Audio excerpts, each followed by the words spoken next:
လူတွေကပျော်ရွှင်တာကိုချမ်းသာအစစ်လို့ထင်နေတာပျော်ရွှင်ခြင်းဟာချမ်းသာအစစ်မဟုတ်ဒီကတည်းကငြိမ်းအေးခြင်းကမှချမ်းသာအစစ်ပေါ့နော်။ဘာလို့ဆိုဝိရိဒဒုက္ခပျော်ရွှင်ခြင်းဆိုတာကရအောင်အမျိုးမျိုးကြိုးစားရတယ်အကြောင်းတရားတွေနဲ့ဖန်တီးရတယ်ဟုတ်လားပြီးရင်လည်းပဲသူကအနိစ္စမျိုးဖြစ်တဲ့အတွက်ကြောင့်ကုံတဲ့ခန့်တဲ့ပြက်တက်တဲ့သဘောရှိတယ်။ရအောင်ရှာကုံအောင်ဖြိုးပြီးရင်ပြန်ရှာကုံပြန်ပြီးပြန်ရှာပြန်ပြီးနော်ရှာလိုက်ရလိုက်ကုံသွားလိုက်မောဟိုက်မစုံရှိကြည်ဤဆိုတာထဲမှာပဲအကျုံးဝင်တယ်ရှာတယ်ရတယ်သုံးတယ်ကုံတယ်ပြီးရင်ရှာပြန်တယ်ဒီလိုနဲ့သူကမဆုံးနိုင်ဘူးသွားတာဟုတ်လားဒါကြောင့်ဝိရိဒဒုက္ခမျိုးဆိုတာကအဲ့ဒါလိုပင်ပန်းမှုနဲ့လည်းဆက်ဆက်တယ်ပြီးရင်ဗာနဲ့ဆက်ဆက်နေတယ်တော့တောကပရိဒေဝတွေနဲ့လည်းဆက်ဆက်တယ်နော်ကာမ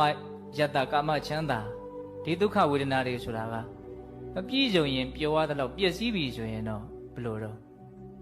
နော်မြားမှန်ခံရတဲ့တမင်လိုလူလှိမ့်နေအောင်ကိုပူရတဲ့လောင်ရတဲ့လို့မြတ်စွာဘုရားအဲ့လိုဟောတယ်ဟုတ်လားဒါကြောင့်ဘုံဘုံတို့ဝိရိဒဒုက္ခနဲ့တဏှိဒုက္ခသဘောလေးကိုနားလည်ဖို့လိုတယ်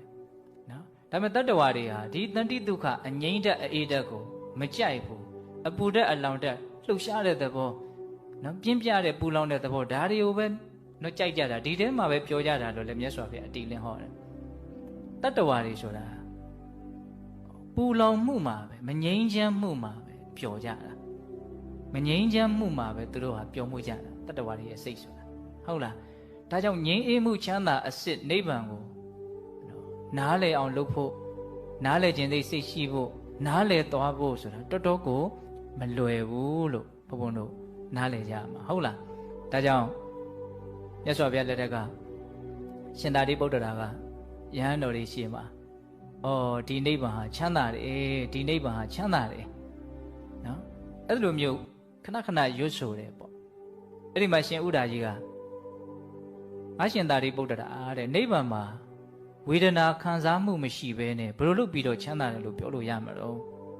ခံစားမှုဝေဒနာမရှိတဲ့နိဗ္ဗာန်မှာဘယ်လိုလုပ်ချမ်းသာတယ်လို့ပြောလို့ရမှာတော့အဲ့တော့ရှင်သာရိပုတ္တရာဘယ်လိုပြောတော့အဲ့ဒီခံစားမှုမရှိခြင်းသည်ပင်လေချမ်းသာပဲလို့ပြောတယ်နိဗ္ဗာန်မှာခံစားမှုမရှိခြင်းသည်ပင်လေချမ်းသာပဲလို့ပြောတယ်အဲ့ဆက်ပြီးတော့ရှင်သာရိပုတ္တရာရှင်းပြတယ်တော်တော်ကောင်းတယ်အဲ့ဒီဥစ္စာလေးကဆိုကြပါစို့တဲ့ခုနပြောခဲ့တဲ့နှစ်သက်စရာမျက်နှိုးစရာကောင်းတဲ့အာယုံ6ပါးနဲ့ပြည့်စုံလို့နော်ဒီအာယုံ6ပါးနဲ့တွေ့ကြုံပြီးတော့စိတ်ထဲမှာချမ်းသာတယ်ဒါဘုံဘုံတို့နားလေတဲ့ချမ်းသာပေါ့နော်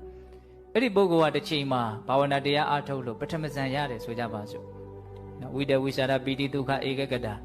နော်ဒီအာယုံလေးနဲ့ငြိမ်ပြီးတော့သူနိဝရဏကင်းပြီးတော့စိတ်ရဲ့ချမ်းသာခြင်းကိုသူရတယ်